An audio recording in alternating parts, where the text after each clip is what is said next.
Hello, EctoSage here on the Sage channel, and before you are seeing my turret Zeppelin, or it's almost more of a turret balloon. Well, it's a pretty obvious structure. It's a giant balloon Zeppelin, isn't it? It's right there in the name with a turret on the bottom of it. And to actually have it fly, instead of having a bunch of thrusters inside of it, we actually went ahead and used the Zeppelin mod, which went ahead and gave us all these spherical things here, which actually do float upwards in gravity and oxygenized atmospheres. They're pretty useful. You can see we have a whole bunch of them, slight overkill on this ship, but we also have some hydrogen tanks. That's actually why we have so many. I just wanted to make sure the thing would stay afloat after we added those tanks. On the top and bottom too, we have some hydrogen thrusters. Another reason I added the tanks to ensure we could go ahead and move this thing up and down a little bit more freely. Unfortunately, this mod doesn't act as just a sort of cancellation for the weight of your ship, and there's no easy way apparently to remove hydrogen in and out of the ship itself, as far as I can tell. So it sort of ends up just floating at about the halfway mark between space and ground level at 0.5 gravities. Anyway, carrying down from the top floating area, we have a bunch of Conveyor Hinges, another wonderful mod that I've become quite a fan of. And those are actually connected into rotors to give it a little bit more sway and oddity. Below that, we have my industrial cockpits and more mod here to allow us to connect these in with these big blocks here. I originally had just the merge blocks here, but decided to remove the blocks that were here. If we go ahead and actually switch up to this, we should be able to point at it and show you what I am talking about. Apparently I can't actually aim at this for some reason, but either way, that's very odd, isn't it? It's like not even considering this is a ship right now. Odd.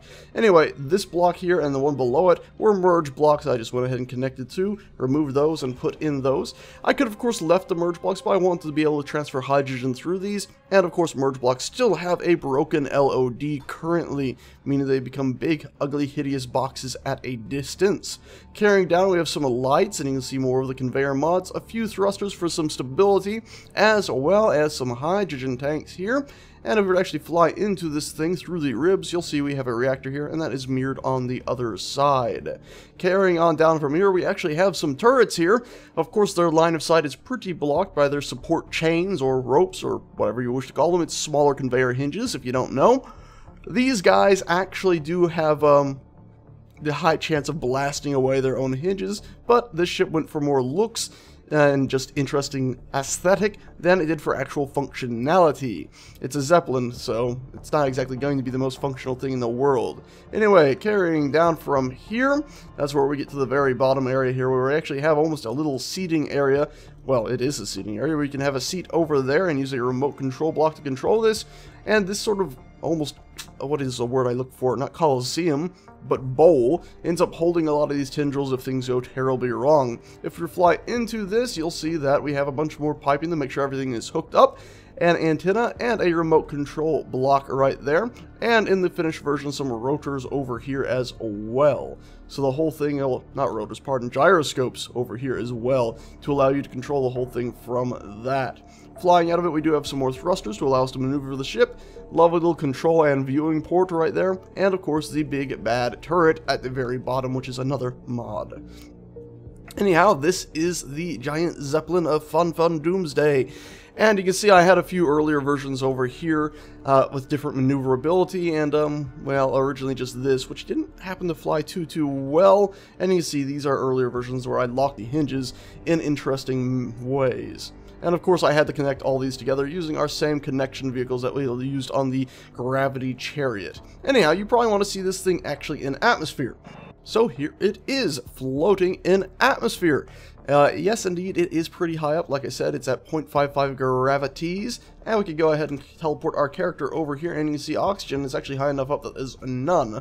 But it is still moving upwards slowly, and sometimes it'll bob and move back downwards. Doesn't seem to want to settle exactly, unfortunately. If we were to go ahead and control this ship, we go ahead and hop into that seat behind us right here. Press F on that. Go ahead and find our remote control block right here and take control. We could use the camera, but we're not going to do that. We're just going to go to spectator. That way we can better see what is going to be happening. And we'll go ahead and fly this ship about a little bit by pressing F9 and then holding forward.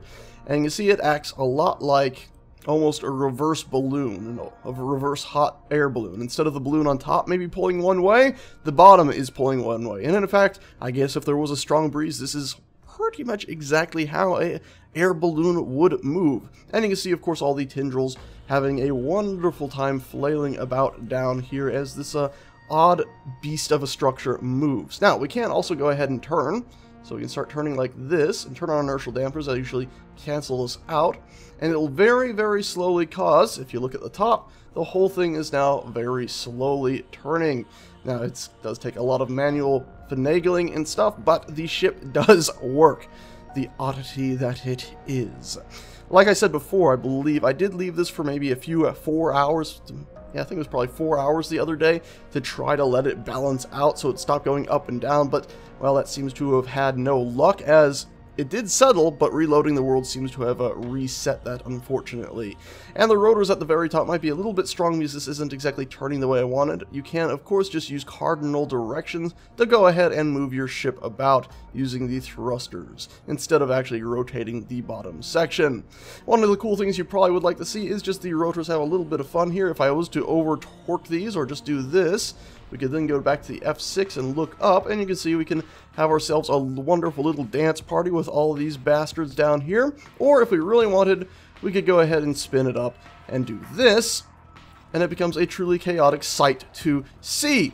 And of course, it's actually moved us up closer towards the next section of the ship, and you can see some shearing happening there. We'll switch back to our F9 view here, and you can see it's gone ahead and, well, there was just an explosion right there from over-torquing the dang thing.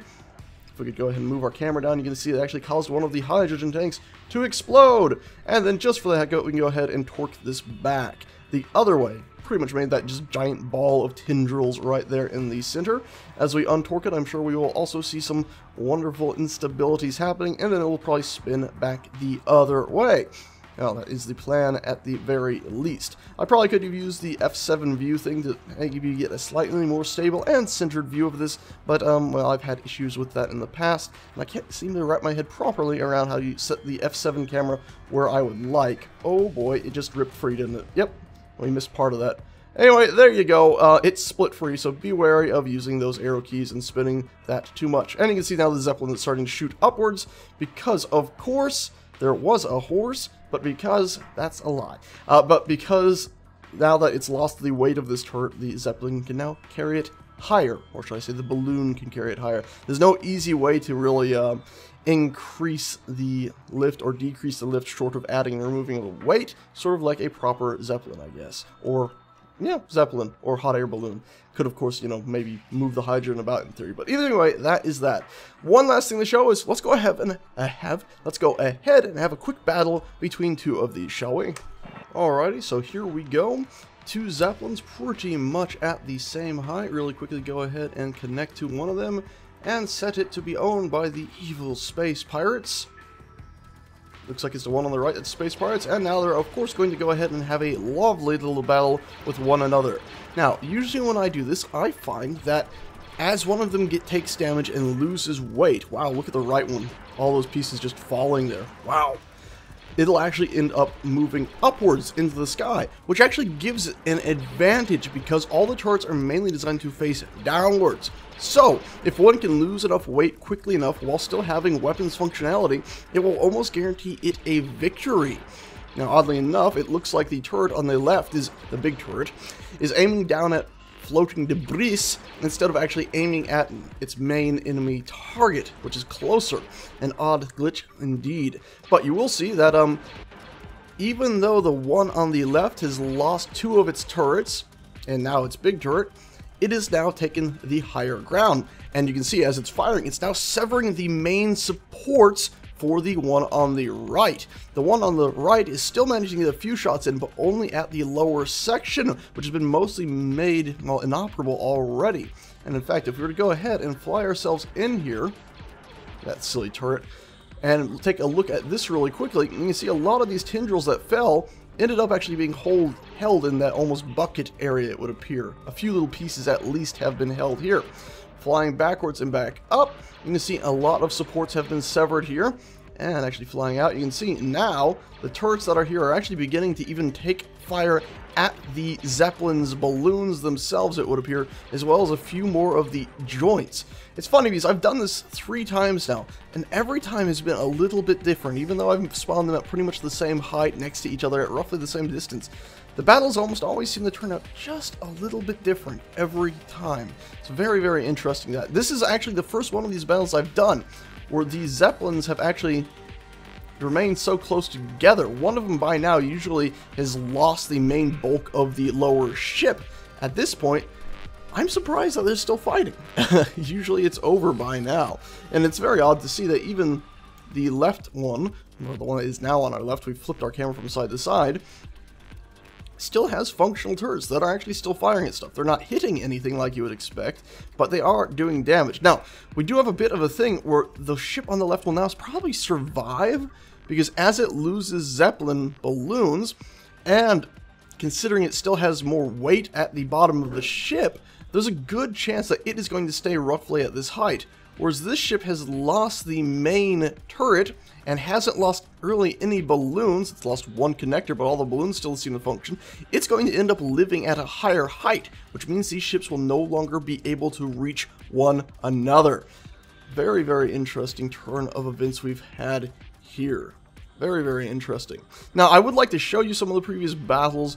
Unfortunately, we're not going to do that because a lot of that footage was lost. This is actually my 3rd time recording this video. First time just didn't turn out too well. Had some serious faux pas, and I actually had to redesign the ship a little bit because it didn't really have the lift I wanted. Second time, like I said, the footage was lost, so only have this battle really to show. Anyway, that is that. If you'd like to go ahead and get your hands on this Zeppelin and mess about with it yourself, there will be a link in the description down below, so you can go ahead and subscribe to it on the Steam Workshop and mess about with it. Also, if you're curious about the mods, there's always an area in my description that goes ahead and lists all the mods that were used in the video, and even some that were just used that I didn't actually point out. Anyway, that's it. Thank you a bunch for watching, and I shall see you all next time. I think we have a clear victor here for the most part. Anyway, once again, thanks so much for watching, and I shall see you all next time. Ta-ta.